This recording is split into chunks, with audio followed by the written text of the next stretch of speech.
So that was our massive pivot.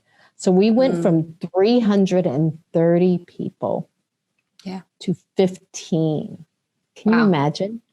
15. Yeah. Everyone else but me are tech people. Because the platform is built. Now that we've experimented in so. We love rooting for the underdog, but what does it really take to rise despite the odds as the underdog? Rosaline Khoo founded CXA Group from her living room in 2013 after a storied career with multinationals with ambitions to transform health benefits for employees. Housed within an Insurtech boom rising in Asia, CXA is a Singapore-based startup designed to overcome antiquated processes while addressing escalating costs from worsening employee health. Today, CXA is on a mission to disrupt traditional practices through a platform driven by artificial and data intelligence. But of course, the road is never as easy as it seems. While CXA has served more than 600 customers with a reach of 400,000 employees and backed by the likes of Facebook co-founder Eduardo Severin, things changed drastically through the pandemic. A pivot that meant selling off her brokerage businesses, bringing CXA Group from 330 people in her team to now 15. What next? You'll have to tune in to find out. Share this with a friend. You don't want to miss it. Welcome to Billion Dollar Moves, the show for the top US and Asia founders, funders, and execs. From the growing pains of a unicorn journey to IPO, scaling a venture capital firm, and the shift of wealth, we cover it all.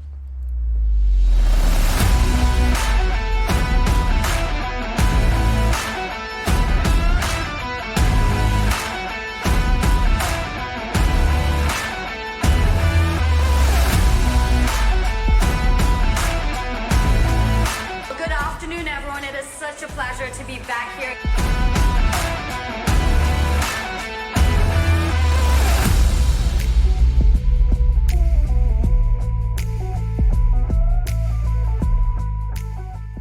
I'm so excited to have you. As I mentioned in the prelude there, I went deep with your journey. So today, I want to hear the untold story of Rosaline Khoo.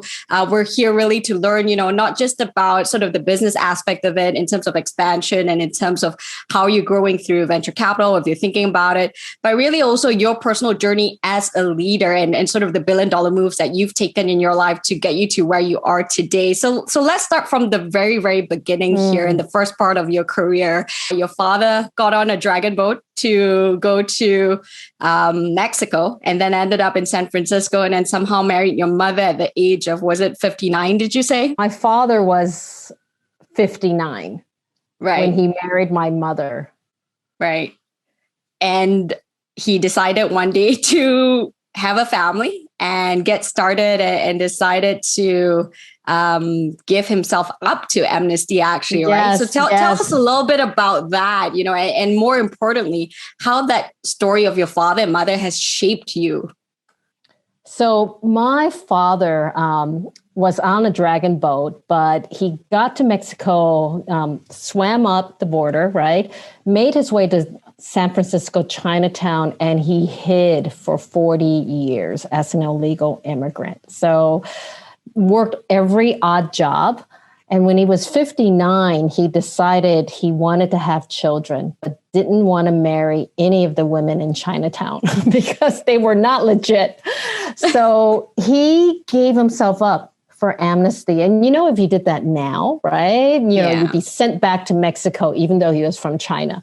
So he gave himself up. And back then, they actually gave him citizenship. So he went to Hong Kong and met my mother and brought her back. What she didn't tell him was that she was in Hong Kong to make money because the communists sent her mother to labor camp. Her husband was killed, and she left her 2 daughters behind in China.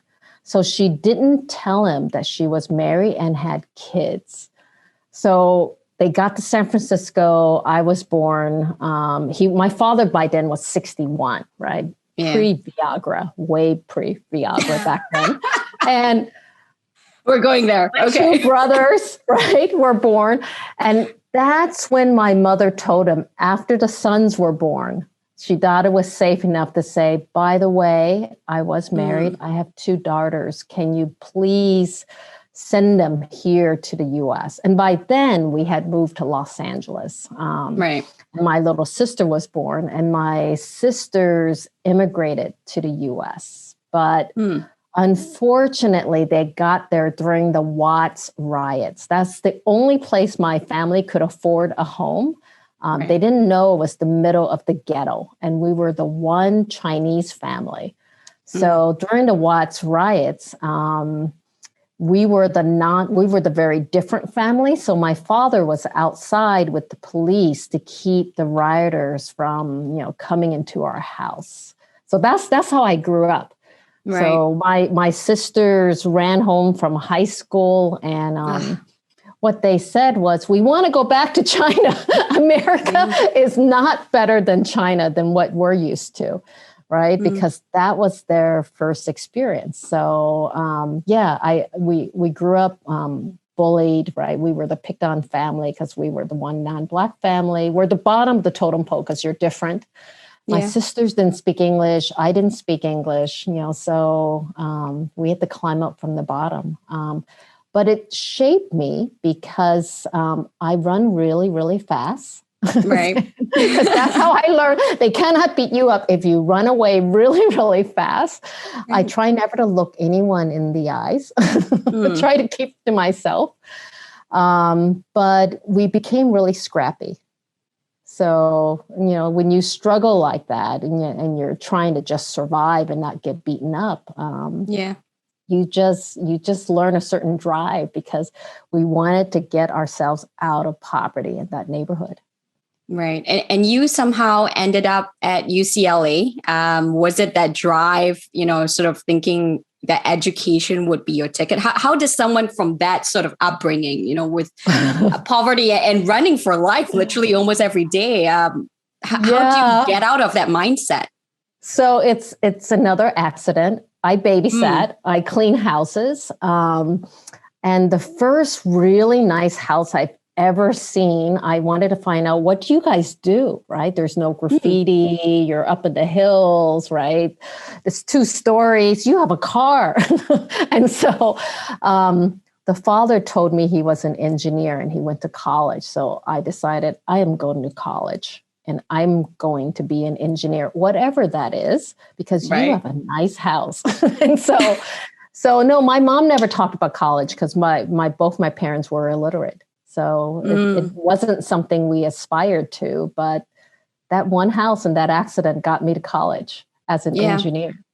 Yeah. And it's so important. I mean, what it speaks to is you become what you can see, right? And for you, I mean, that even helped you choose your path because you ended up doing engineering, although you decided later on that you were a crappy engineer. I think I heard you say that before. Oh, yeah. I had punch cards. I kept dropping the punch cards. They're in a certain order. This is how long ago I was in engineering school. There weren't that many women. And I wasn't that good, I have to admit. But I shouldn't have been in that major. But it exposed you to a different way of thinking, right? Exactly. So tell us then, from UCLA, then, you end up in Singapore. How did that happen? And then, you started a little bit on your startup journey. I think it was part of being tired of being a tai as well. Oh, yes. Tell us a little bit about that. And then, how you got into then leading Mercer and then now to CXA. Yeah. So my life is just a series of accidents. So after college, I got a job with Procter and Gamble. They hire engineers out of college, but they had me move from Los Angeles to Iowa. So I walk into this Procter and Gamble plant and they tell me, you are the first Asian. And I think, oh my God, I'm always like that. I'm always the first Asian. And these 33 people will report to you. And I'm like, oh my God, what 33 people? So there were primarily men in their 40s and 50s, a few women, right? So I was a factory manager and I ran 3 shifts. And third shift, we had to clean out the line. So I had Crest toothpaste. And I was there during the time when we decided we're going to move from 3 months, of having one flavor, one size to just-in-time demand. So it could be 3 hours. Right. So we had to train everyone on 3 shifts to be able to change, run time from 3 months to just 3-hour runs, right? So everyone had to learn every job, and we had to wash out and clean out the cases and the toothpaste tubes, on the run. So that was my 2 years. And it was really hard. I was a very bad manager. I felt like a substitute teacher. Right. Mm-hmm. So here's this 21-year-old girl from Los Angeles, and they kept asking me about China, right? Japan. And I'm like, I don't know. I'm from the ghetto. Don't ask me about these other countries. And after 2 years, I got into business school.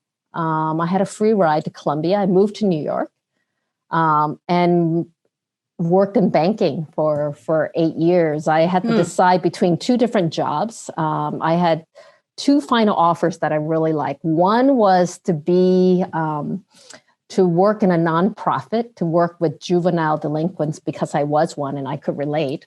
And the other was to be a banker. And the very different choices there. I know. So you can see my life, right? Yeah. And the banking job made the same amount each month that I would make in a year. So I decided, okay, I think I will take the banking job, whatever that is. Right. And I did everything for 8 years, 8 different roles in 8 different years. And in the 8th year, my husband got a job in London. So I decided, well, I should move with him. So I got a job in London with, in the same bank. And the day the movers came, we were told to move instead to Singapore. So that's how I got to Singapore. We already found an apartment. I had a job. I bought winter clothes for my 1-year-old because I heard London was really expensive. And the day the movers came, we were told, no, you're moving to Singapore. So I came to Singapore and I didn't have a job because I didn't expect to come to Asia. So that's how I got here. And for 3.5 years, I raised my daughter. I popped out a son because I didn't have a job, right? Why not take care of my kids? And in 1999, jobs for yourself with children. Exactly. Yeah. This is my life, a series of accidental journeys, right? Love it. And so in 1999, a really good friend of mine built a startup, and it was the .com, and asked me to invest some money. So I sold all my bank stock, invested that money in. And one day I went to KL to check on his startup and decided, wow, I need to help you. So I helped him. We launched, and a giant startup saw me and said, why don't you launch our big startup? We're funded by Bain Capital and Credit Suisse, right? Why don't you build us? And so I joined them. I launched them. And that was from 99 to 2001. And that got you started. That got me started in Malaysia. I was living in Malaysia 5 days a week, and I was coming home weekends because I had 2 little kids. One weekend I come home and I discovered that my daughter had epilepsy. She had a massive seizure. So I went to her teachers and they said, don't you know your daughter has a learning disorder? We've never seen you before, Mrs. Koo, because I was living in Malaysia and only coming home weekends. So that's why I quit. I quit because you can imagine the guilt of a mother, right? Building 2 babies in Malaysia when my real baby had a learning disorder and epilepsy. So I decided this was not the right time to commute to KL from Singapore for a startup and to focus on kids. So we found out it was actually triggered by sleep deprivation. Why? Because both her parents had regional jobs and we were not home. We were traveling all the time. So fix her sleep, put both my kids into special needs. My son, you keep your sister company. And one of my clients from my startup, an insurance company, came to me and said, hey, do you want to build our e-business? Because you've just built 2. And you can work from 9:30 till 3 and drop off your kids and pick them up. Just work 4 days a week and build our e-business. That turned into, why don't you run Singapore? Then why don't you run the region? And then the largest broker, I decided as an insurance company, I'm not going to pay brokers. I took 200 of their clients and they hired me. I was the enemy. So they told me not that much travel, just 4 countries. It ended up being 14 countries. Yeah. So, and we grew 800% in my time there. Wow. But that was my journey. So nothing was planned. I don't think I planned anything in my life. So this is interesting. I actually I mentioned Rajiv from Cathay, and one of the key things he said was, every time I see the ball, the biggest advice he would give is see the ball, hit the ball. And it sounds like that's been the way for you where, the way you're telling it now, of course, it's a well-packaged story. You've perhaps, told this more than once before, but in that time, of feeling that guilt of your daughter not, learning in the way that she could because of something that you perhaps missed. And then the stress of actually growing a startup, which is tremendous, right? Let's talk a little bit about that. In that time of a little bit of a personal crisis, what was your mental model in deciding this is more important? I'm going to do this now. It doesn't matter. How do you come to a hard decision?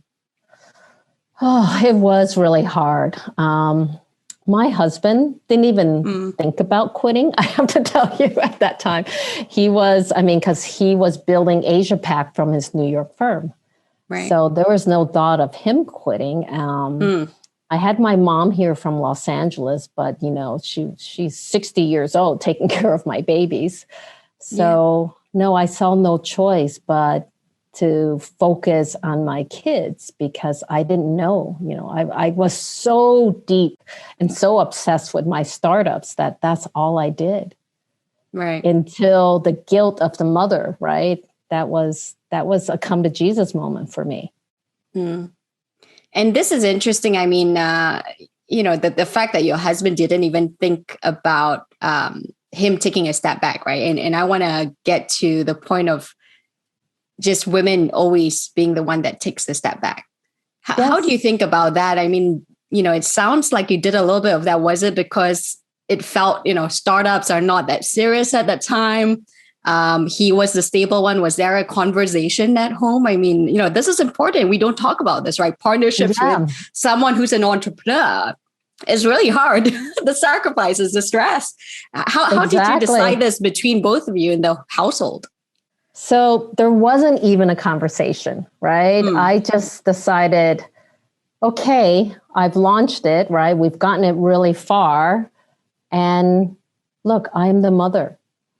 But you know what? This time around in my startup, my husband took the step back in this startup, CXA, right? He had retired before I took all his money. And then now he's no longer retired, and we need to get to his own company. So he stayed back, and he's been wanting to move back to the U.S. Go back to San Francisco to our house. But look, he's waiting for me this time. So we took turns. Right. I came to Asia for him, right? Yeah. But he's staying in Asia for me. Yeah, I love that. I love the different career timelines. I think that works out well. So stable corporate job, lawyer to consultant, and then you had your startup that you then turned into CXA. So let's move to that about taking your husband's savings. Wow. I heard this on our last call with Endeavor, and tell us about that. You started your business in the living room. A bunch of people ended up starting working to your husband's dismay. What's going on here? And then more than that, you decided to find his key to the savings, not only of his savings and yours, but also that for your children's future. Exactly. How did you come to this decision, and how did this come to be? Yeah. So the reason I left Mercer was I asked for $10 million, right? I was the fastest growing part of the whole world. We grew 800% in my time there to about $1 billion in premium. But clients complain incessantly, not just about us, but the entire industry about the rising healthcare costs.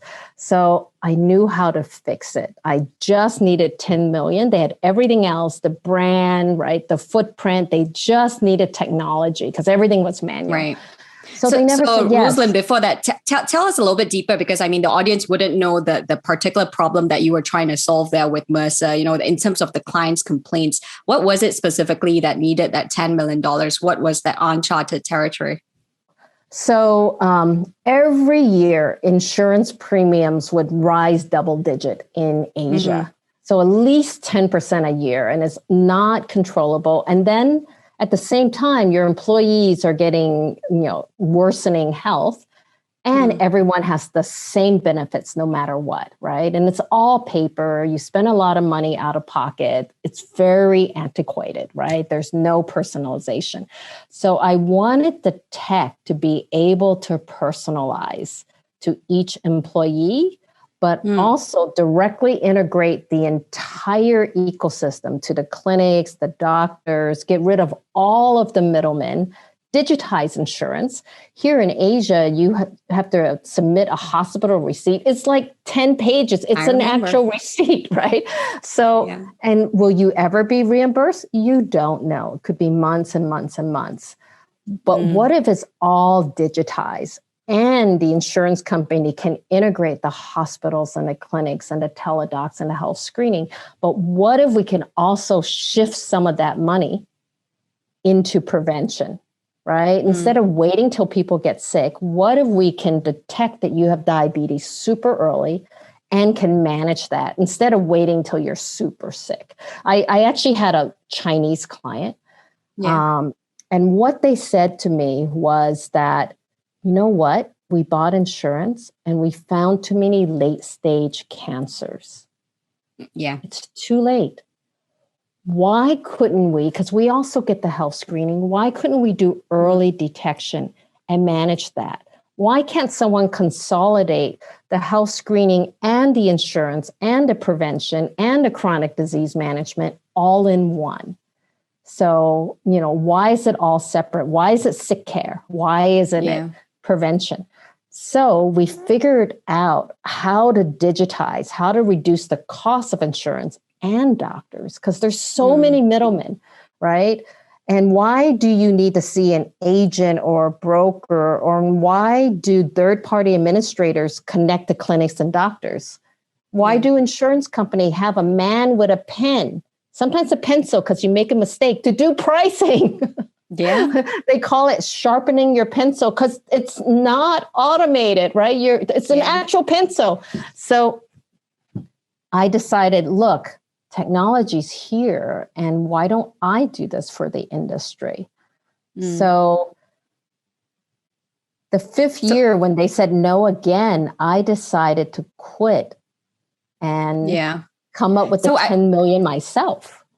Yeah. And before we get to that, I want to dig a little bit deeper here in terms of the why. I mean, this is essentially disruption, right? You're talking about middlemen who have profited from this inefficiency, right? Yes. So even, we talk about the broker's business, and I know you've sold that off and are selling perhaps your third one as well.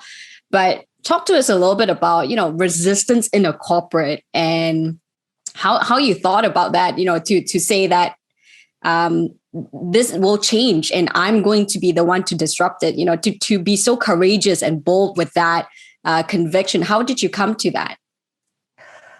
So even before I joined Mercer, I was in an insurance company, and that's what I was doing. Why do we have to pay these people when we do all the work? All they're doing is introducing clients, but we do all the work. So why do it? But of course, once they hired me, I had to come up with a way to make them more valuable, right? Yeah. So I got closer to the customer, and then I found out, oh my God, it's all paper everywhere.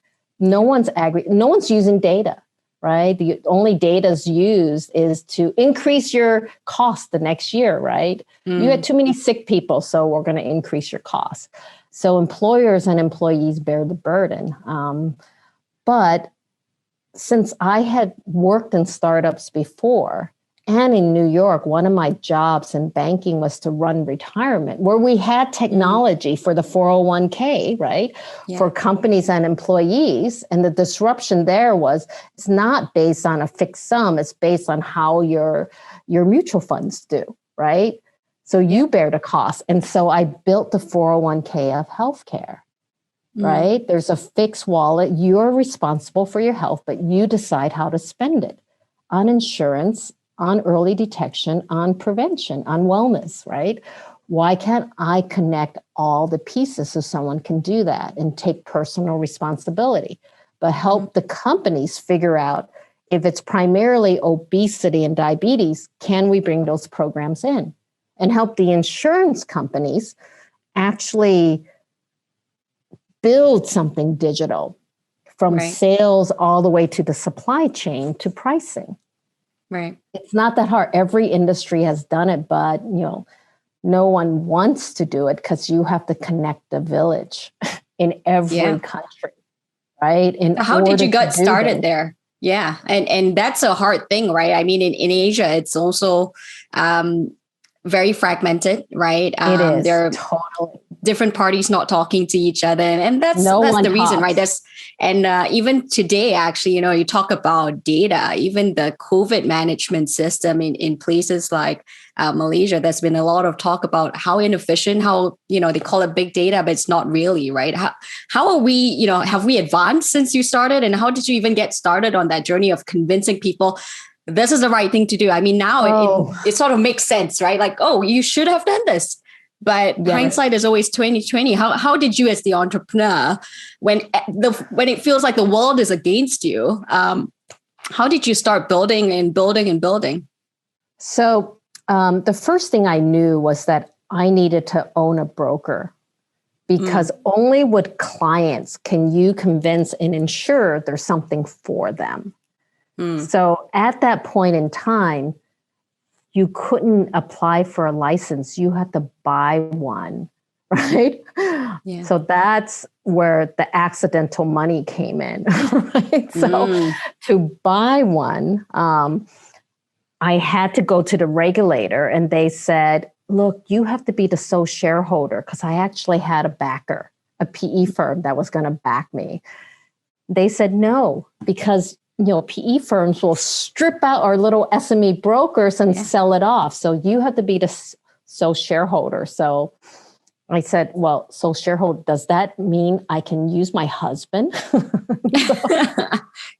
So I had money and I had a backer. I was going to use my savings, but then since I couldn't get the backer, I needed 3 million more, and I didn't have 3 million more. So I found the keys to my husband's cabinet, and I looked at his bank statements and found out he had the money.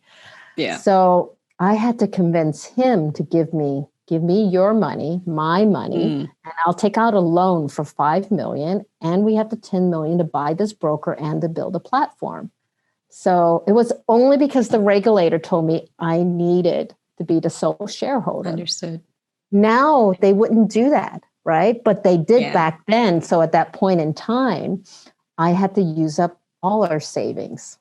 But that's how did your husband take that? How did your husband, I mean, how was that? If we can go there, I mean, we've already gone so many places, but how was that conversation? This is an important conversation, right? It's taking all his life's work, your children's future, to build something that, did you at that time have conviction that no matter what, I'm going to succeed? Like, you'll get your money back. But did you have that belief in yourself?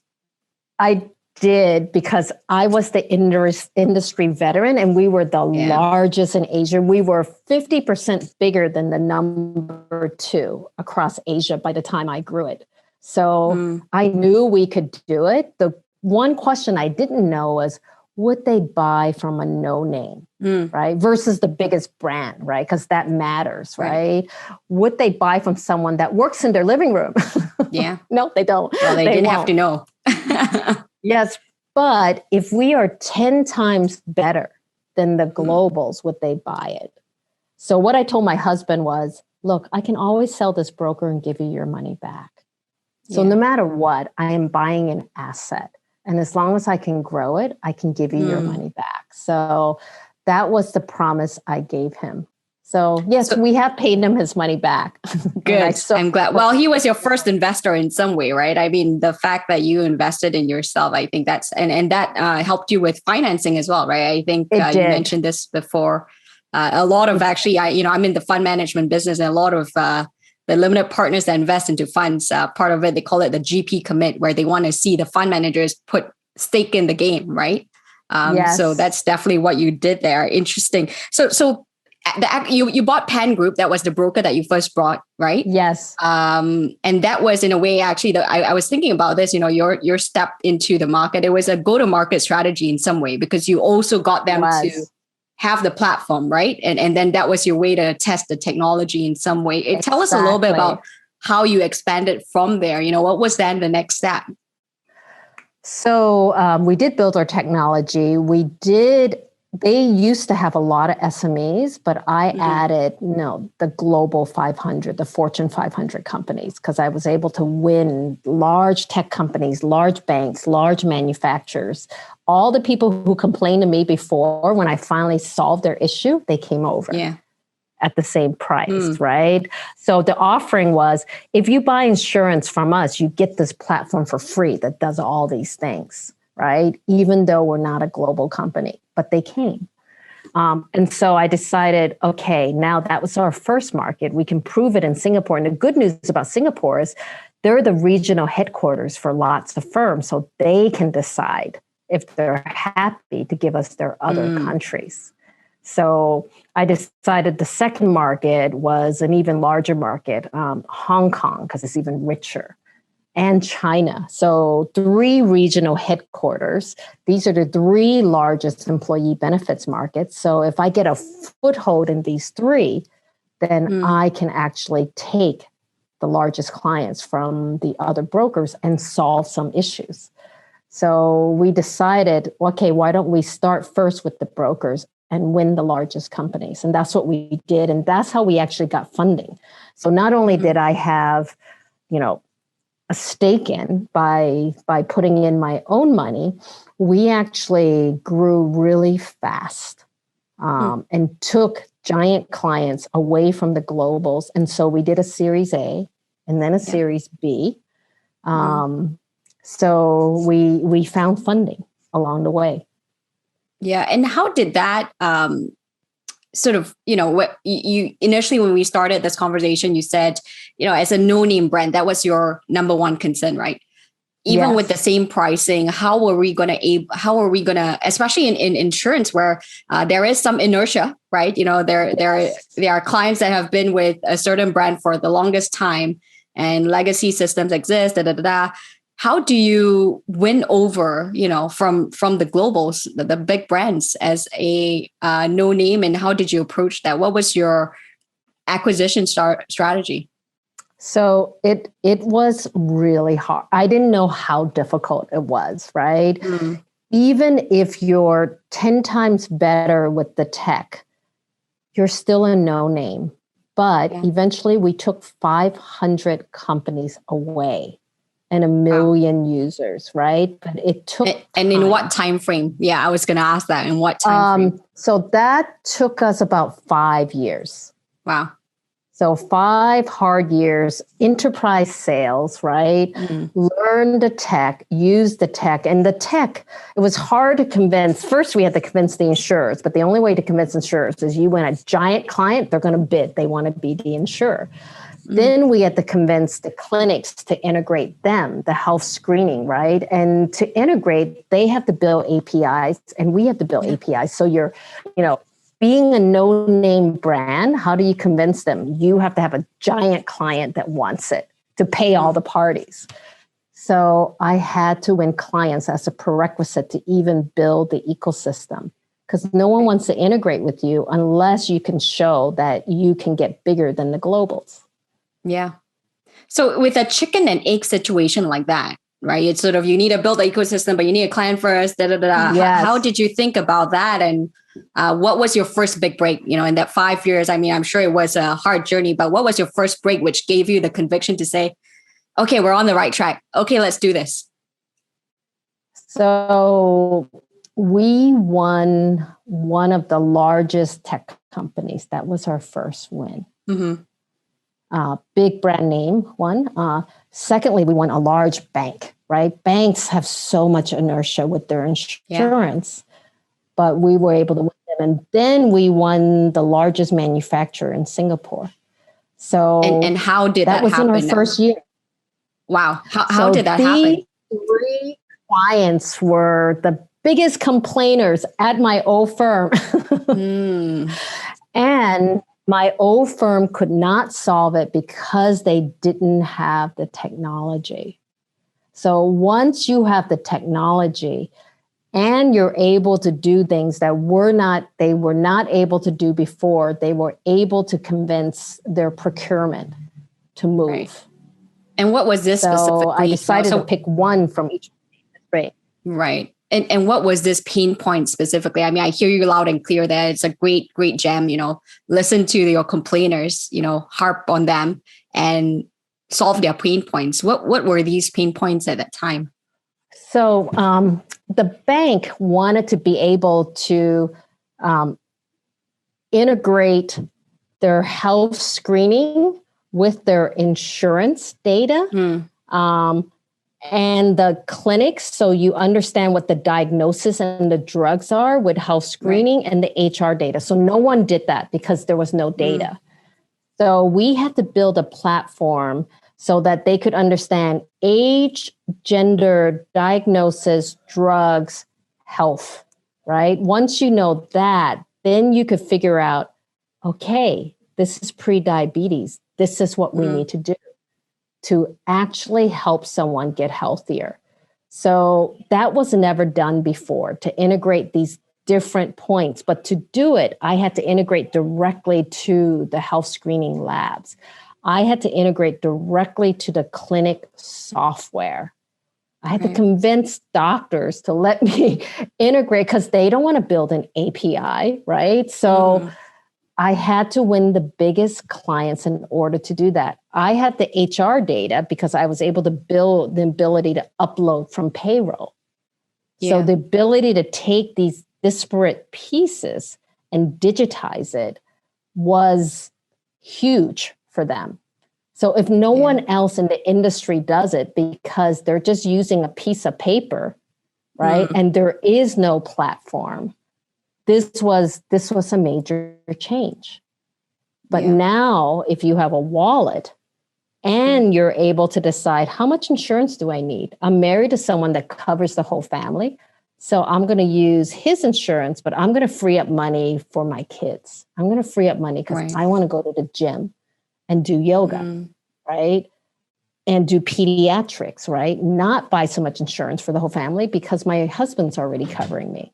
So we were able to do that and allow people to actually tailor to themselves and their life stage. So that was a big change. Yeah.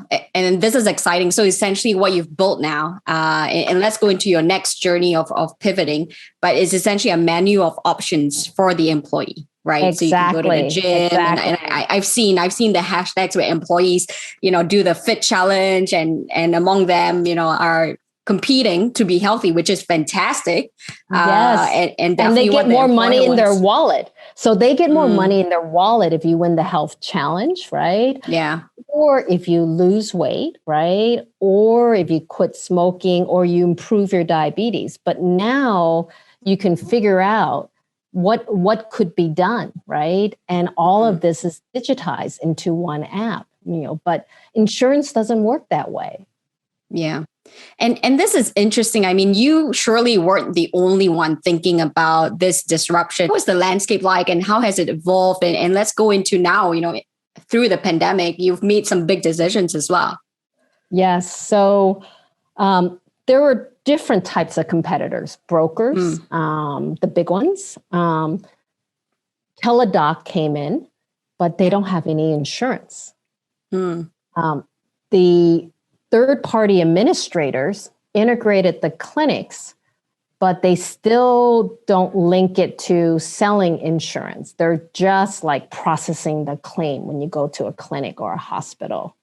There are wellness providers, and all kinds, the whole spectrum of wellness providers, a whole spectrum of chronic disease providers. But is there anyone gluing it together and building the basic plumbing and infrastructure that links it all together for a company and each employee and tailor it for each company to their benefits, to their wallet, right? So we find different players all over, but no one's kind of pulled it all together, especially for corporates, especially in each market.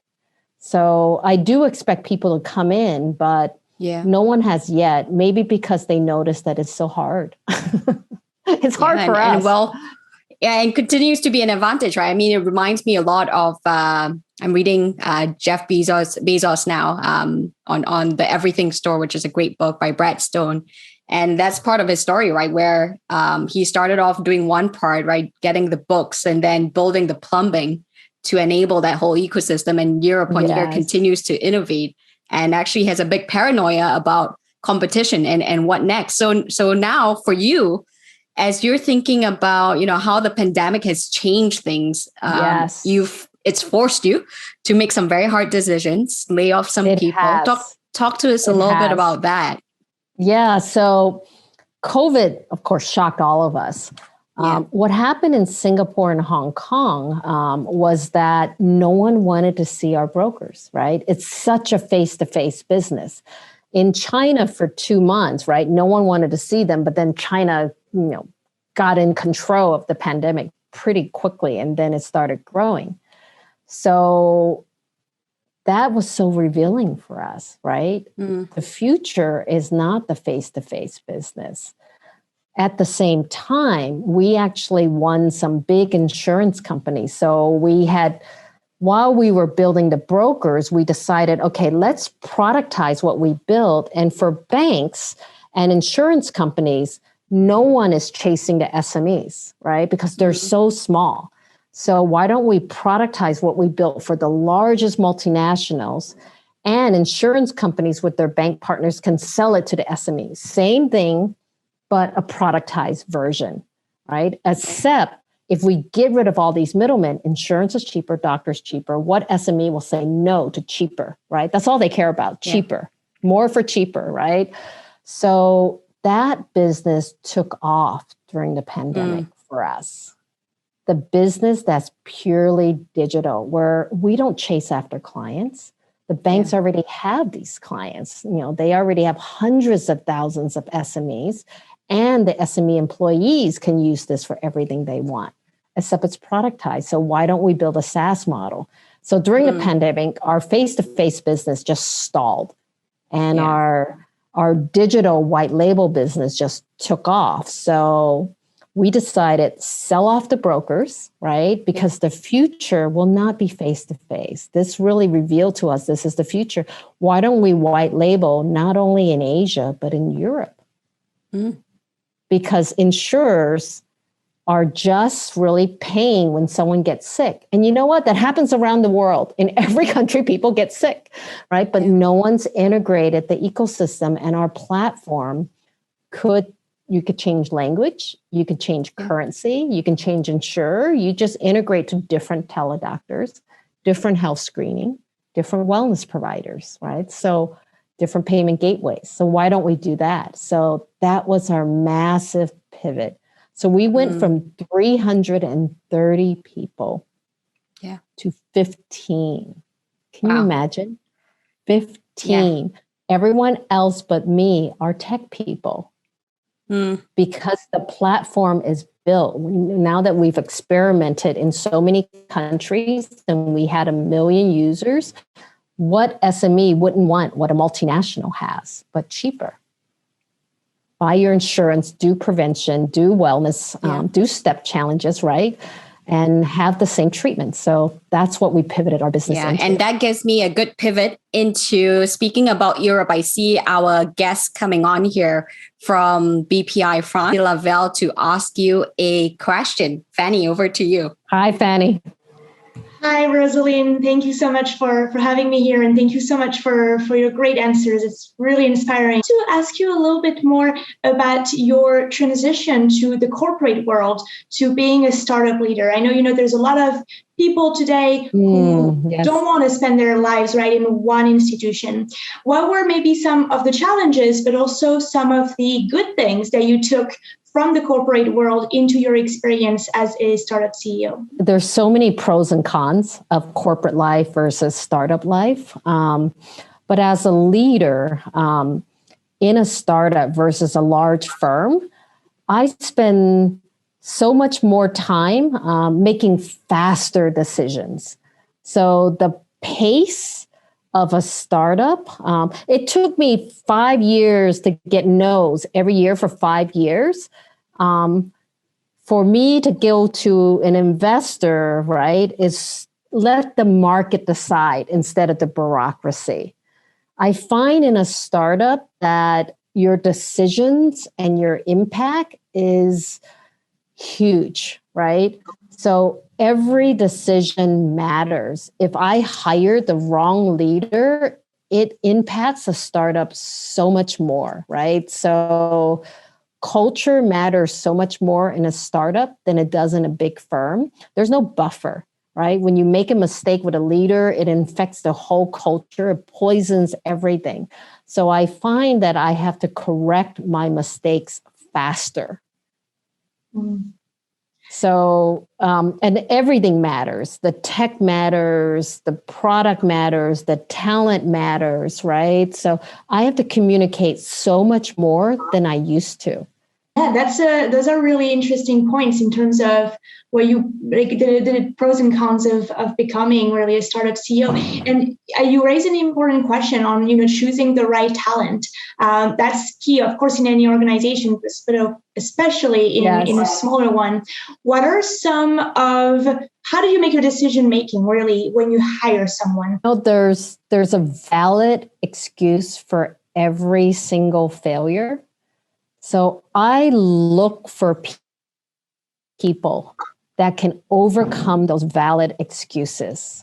Because in a startup, if you don't fix your failure, you just die, right? So you have to find people who are so resourceful, who don't always think that they're right? Who are willing to listen, right? Who can bounce back from adversity and crisis, because shit happens every single hour, right? Because you're experimenting, you're building stuff for the very first time. So character matters so much more in a startup. And you need really positive people, because with all that shit happening every hour, you can become really sad and you can feel like you're doomed, but you got to be able to claw your way out, right? And fix your issues, right? And you have to fail faster, right? And fix faster. And you have to be resourceful about not spending that much money on things because you have no buffer. So the types of people, and I made a lot of mistakes along the way. I thought I could bring really successful corporate people into this environment, but you know what? You're in a war zone all the time, and true character comes out. And not everyone can deal with adversity the same way. Some people just let it drag them down and they become so negative, then they drag everyone else down, right? You have no room for politics, for bureaucracy, or for poison. So culture matters, people matter much more than ever. Thank you so much, Rosaline, for your great answers. Thank you. Great questions. Thank you, Fannie. Good to see you, and take care in Paris. Hope to see you soon. Me too. Now we go into the final session, which is $1 billion questions. 8 questions that I ask you, one-liners, first thing that comes to mind. Are you ready? Yes. All right. Common misconception about you. that I'm not married, but I am, and I have 2 kids because people see me so obsessed about work. Love it. And of course, this is not your first rodeo, right? You started CXA at 51, was it? Yes. Well, don't try this at home, kids. Highest high. My first client, right? On my own. That I was shocked, right? So it's great. Lowest low.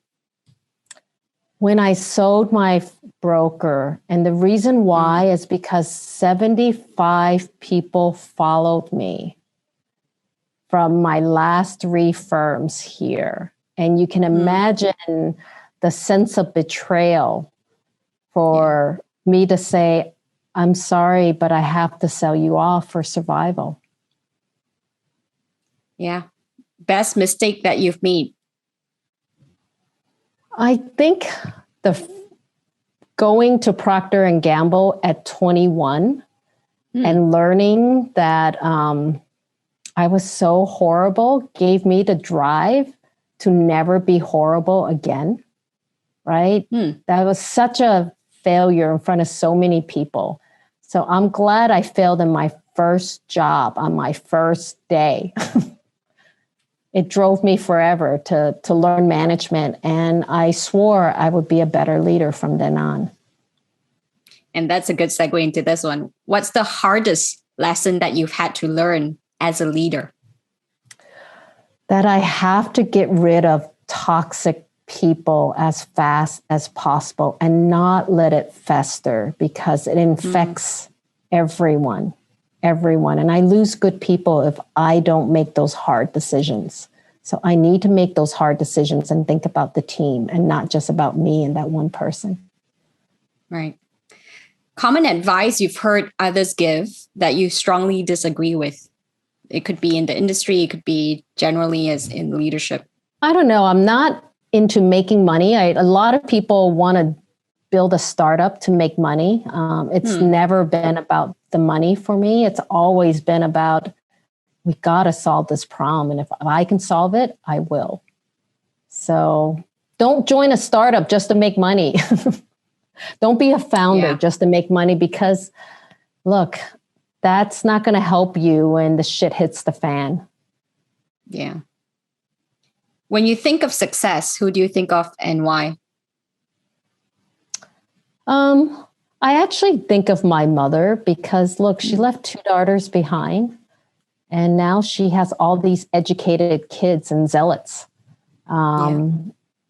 So she's had such a hard life. And she wants to live to 100 to see me succeed. She's 90 now. I told her it would take like 10 more years. She's waiting for you. So better work on that. Actually, her story really reminds me of one of my favorite movies, The Joy Luck Club. Oh, yes. My mother is Joy Luck Club. I'm the second generation. Absolutely, right? Absolutely. I mean, people think like this is bizarre, but it's real life. I've heard, many second generations like yourself as well. So it's crazy. And I met my 2 half sisters. Which is fantastic. Right.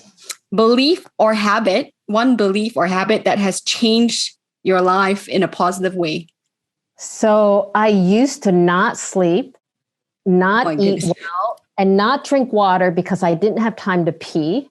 And so my first employee was a doctor, and she said, "You're a rat." And I said, "What?" She said, "We sleep the rat for 3 days and you're the rat. You're going to die." So the habit I picked up was sleeping, right? Oh my goodness. And exercising, drink water, and eating, right? I was like this horrible person. Unfit, but I didn't know it. And I only found out at 51 that I was unhealthy. Wow. For someone to be in insurance and thinking about health all the time, to be like that. And I'm glad you've turned things around, because we need you here for much longer. And I'm a fanatic about exercise now, and a fanatic about sleeping well. So yes, I'm like a different person at 60. Good. What is your number one hack for productivity? It really is getting massive amounts of sleep and planning the day out, right? The night before, so that I know what I have to get done, right? Because I'm just going like this. So yeah. So I'm much more organized than I used to be, and I'm fit. That's good. And finally, with your children, the top 3 values that you want your children to hold as priorities in their life. So I really want them to be happy and to find their purpose, right? Because that's what happened to me. Of course, it took 50 years for me. So I told them, no hurry, but figure out what is your purpose and meaning in life and do that, right? You don't need to be rich, right? You don't need a certain job. You just need something that really drives you, that obsesses you. So just do that, and you'll work really hard at it once you find that out. So what are the other two? So find happiness and purpose. The other two? Being a good person is really important. I think what goes around comes around. So I think kindness is pretty important.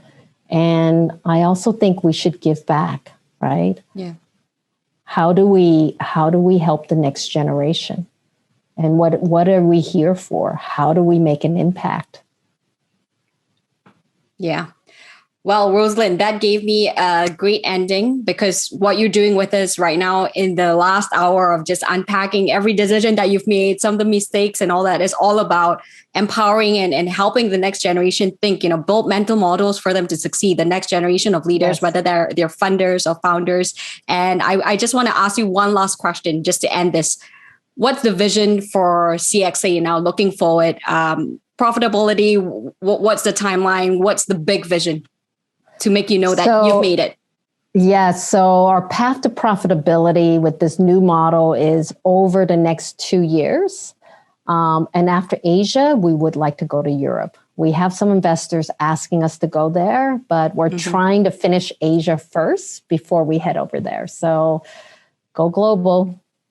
Go global and be one of the big guns, right? So now then you'll be the global brand. You started out being a no-name and now ending being the global. So fantastic sharing, Rosaline. I'm so grateful for your time, your leadership, your authenticity that you bring to the table. I think we all need a little bit of that, and so grateful for you.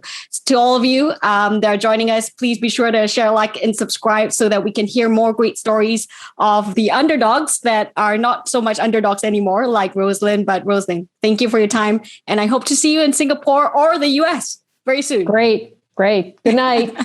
Good night. See ya.